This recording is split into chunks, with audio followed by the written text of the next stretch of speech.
මේක නම් බොන්න එපා. බොන්න ඕනේ නැති එකක් තමයි මේක.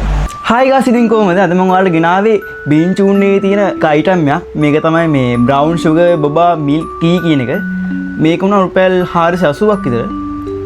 ඉතින් ගත්ත එක අයිටම් එකක් තමයි මේ තියෙන්නේ. මගේ තව යාළුවෙකුත් ගත්ත ලෙමනේඩ් එකක්. ඒකට වුණා රුපියල් 200 ගණනක් විතර. වාට ගන්න පුළුවන් 480යි වෙන්නේ. මේක ඇත්තම ගොත් මම දැන්ට බාගඩ බෑග් විතර බීලා තියෙන්නේ. මේකේ තියෙන එකම දේ තමයි තිත්ත රහ කියන එක. අනිත් ඒවලත් එක බලුවොත් මේ ලොකු වෙනසක් තියෙනවා. හැබැයි මේක පට්ටම රහයි. ඔයාලත් මේක බීලම් බලන්න. ඉන්නේ පොඩ්ඩක් ගන්න. ඇත්තටම සුපිරි. පොඩිම අවුලකට තියෙන්නේ මේ පොඩි තිත්ත රහ තියෙන එක විතරයි. හැබැයි මේක එකපාරම බොන්න එපා හරියද? අවුල් කියන්නේ මේක මේ පොඩ බිව්වම තමයි ඒකේ රසය තියෙන්නේ. ලල් එක තියෙන්නේ පොඩ බිව්වම තමයි. මම මේ බ්‍රවුන් ෂුගර් බොවා මිල්ක් ටී එකට මම දෙනවා 10න් 7ක්.